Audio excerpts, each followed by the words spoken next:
మనుషులు ఏం చేస్తారు తెలుసా? విడిచిపెట్టేస్తారు. అది చాలా బాధ. పర్లేదు ఈడికి ఎలాగే ఉండాలి, ఈడెలాగే ఉండాలి, ఒంటరిగానే ఉండాలి, ఎవడు లెక్క చేయకండి రాడిని, ఎవడు పట్టించుకోకండి రాడిని, ఎవడు ఆదరించకండి రా వాడిని. ఇలాంటి వాళ్ళు తయారవుతారు. కానీ నేను మాట చెప్పనా, పక్షిరాజు ఎగురుతూనే ఉంటుంది, ఆగదు. హల్లెలూయా, హల్లెలూయా. పక్షిరాజు ఎగురుతూనే ఉంటుంది. నువ్వు ఒంటరివైనా సరే ఎగురుతూనే ఉంటావు. ఎందుకంటే నిన్ను పట్టుకున్నది ఎవరు? ఈడు పట్టుకుంటే ఎంత, పట్టుకోకపోతే ఎంత? మానవుడు. ఈడు పట్టుకుంటే ఎంత, పట్టుకోకపోతే ఎంత? ఎవరు పట్టుకోవాలి? ఆయన పట్టుకోవాలి. స్తోత్రం చెప్దాం. ఆయన పట్టుకోవాలి.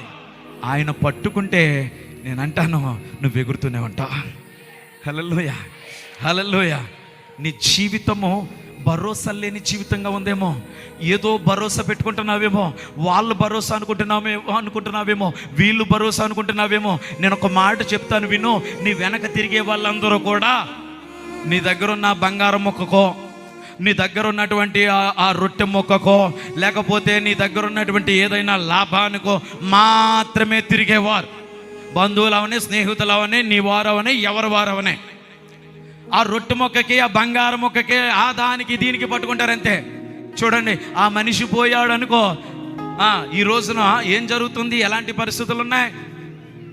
ఏ కుటుంబంలో అయినా ఒక మనిషి పోతే ఆ కూతురులో, కొడుకులో ఇద్దరు వచ్చి ఆ మనిషి మెడలో ఉన్నటువంటి చైన్ గురించి దెబ్బలాడుకుంటున్నారు. నాకు ముందే చెప్పింది తెలుసా, అది నీదేరా అని.